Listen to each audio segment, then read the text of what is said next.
Hi, today I'm reading Explaining the Uneven Distribution of Numbers in Nature from 1998. It's from Pietronero, Tosatti, Vespignani from Italy. It is about the Benford's law or distribution of digits, uneven distribution of digits.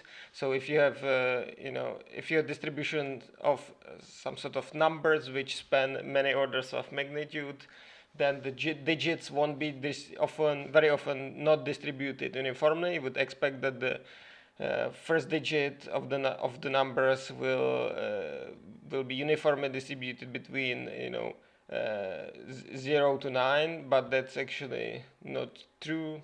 Instead, number 1 is most likely, then the number 2, the second most likely, and so on. It decreases in this way. And the distribution is approximately logarithm n plus 1 divided by n. The distribution is strongly asymmetric, and it is fairly reproduced by Benford's law and shown for comparison with circles. Deviations from the ideal Benford's law are due to statistical noise averaging over 3 datasets. So this is a figure of some select dataset.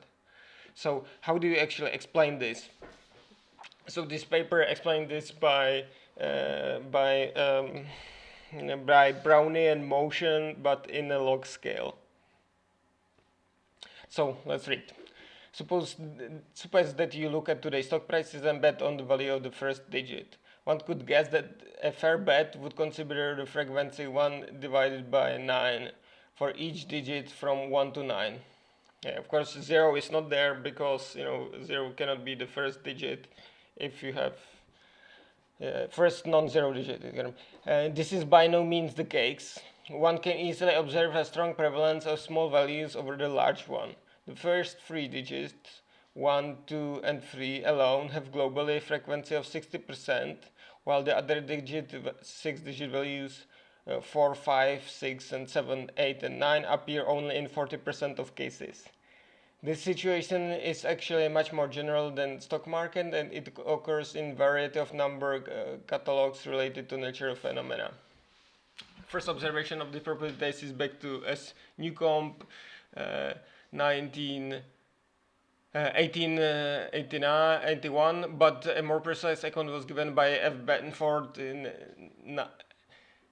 1938. He investigated 20 tables of numbers ranging from the area of lakes and the length of rivers to molecular weights and of molecular compounds. In all cases, he found the same behavior for which he guessed the probability distribution log of 1 plus n plus 1 divided by n, where n is the value of the first integer.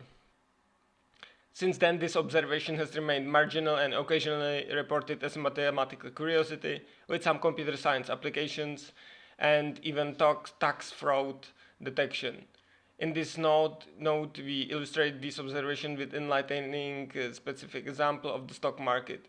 We also identified the general mechanism for the origin of this uneven distribution in the multiplicative nature of fluctuations in economics and many natural phenomena. This provides a natural explanation for ubiquitous presence of Benford's law in many different phenomena with common element that their fluctuations refer to a fraction of their values. This brings us to close the problem of spontaneous origin of scale invariant properties in various phenomena, which is debated question at frontier of different fields. Consider the value of Athens, Madrid, Vienna, and Zurich stock markets of January 21st, 1998. The stock prices n are expressed in local currencies. If value of n randomly distributed, would expect a uniform distribution for the value of the first digits. This is not the case. Instead, number 1 takes 30%. Number 9 only 4.5%. This asymmetric distribution of the first digit pointed out by Benford in 1938, who investigated mostly tables of natural numbers. Here we can see that such behavior applies to economic data as well. The prevalence of number 1 in the first digit may suggest ad hoc explanations like the fact that there may be a tendency in each country to assign prices in local currency. This hypothesis can be easily checked by expressing the stock prices in different currency. For this purpose, we reviewed the analysis of expressing Madrid stocks in Swiss francs and Zurich ones in pesetas. Remarkably, we observed that Benford's distribution is independent on the units adopted. That's what's important, that it's scale invariant. This fact may appear strange at first, but it's one of the most common examples of scale invariance. This property should be found in the probability distribution of the original stock prices, and then it should reflect also the distribution of the first digits.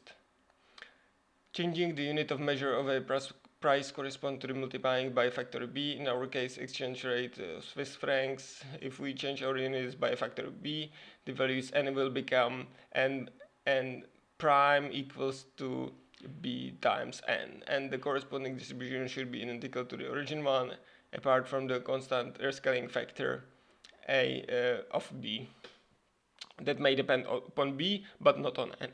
In mathematical terms, scale invariance corresponds to the following functional relation.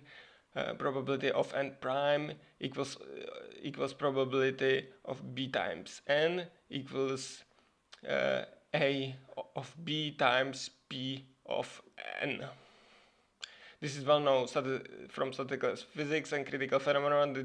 The general solution of this equation is a n power law distribution with exponent alpha. P of n prime equals n prime to the power of minus alpha equals b minus to the power of minus alpha times n to the power of minus alpha. Effectively, it's 1 over b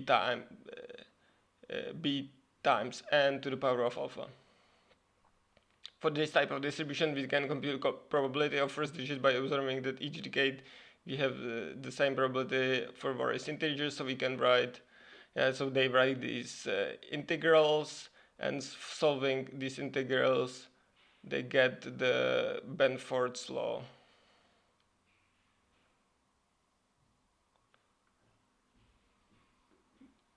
These observations pose, therefore, 2 questions.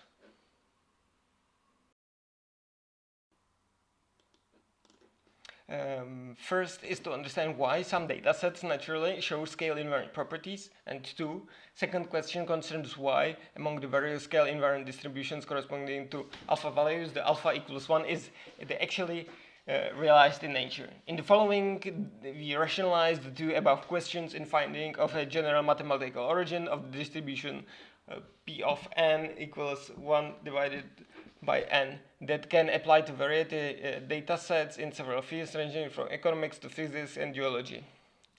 The most general mathematical property which applies to the statistics of a large variety of phenomena is the central limit theorem that governs the probability distribution corresponding to the sum of random numbers. From the dynamical point of view, we can consider the value of variable n, which changes with time by addition of random variable what is this one? Sigma, yielding Brownian process, or epsilon, I will say epsilon, Brownian process. So n in the point of t plus 1 equals epsilon plus n in t, time t. If random variable epsilon is symmetrically distributed with finite variance, the probability distribution p of n and t to have given value n after t additional steps will be Gaussian with variance sigma is t divided t square root of t. In the infinite time limit, the variance is diverging and the probability distribution will approach uniform 1. This is indeed very far from the scale invariance properties we are looking for. On the other hand, it is easier to realize that the Brownian dynamics does not realistically apply to many stochastic dynamical phenomena. Brownian dynamics ruled by the noise theorem, whose intensity dependent on a variable n. Fluctuations are in this way independent and relate to some extent dynamical parameters. Clearly, many systems do not follow such general description. For instance, it is intuitive to consider the stock price's fluctuations which are relative to the price itself. In practice, each stock suffers of the percent increments. That is, n of t plus 1 equals epsilon times n of t, where epsilon is a stochastic variable that is, in this case, must be positive definite. The nature of this process is completely different from usual Brownian motion. We can, however, relate these two processes by simple transformation. If you take a variable in logarithm space, we get logarithm of n in point t plus 1 equals to logarithm of epsilon plus logarithm of n in point t. So logarithm of epsilon is the new stochastic variable. We recover Brownian dynamics in logarithmic space. That is, a random multiplicative process corresponds to random additive process in logarithmic space. This implies that for t goes to infinity, the distribution of p in point of log n approaches a uniform distribution, and by transforming back to linear space, we have that the probability is distributed approximately 1 over n as distribution of various n. Accordingly, the distribution of the first digit will follow the ideal Benford's law. So then they follow to explain the phenomena for the stock prices. I think this was a very interesting paper. That's why I wanted to read it and share it with you. I hope you liked it. If you think I missed something, please let me know. I will be very happy. Especially, I'm still missing a little bit this scale invariance in the digits. How is it exactly related to digits? But that's fine. So let me know, and yeah, see you next time. Bye bye. And never ever subscribe to this channel, and never like these videos. Thank you very much. Bye.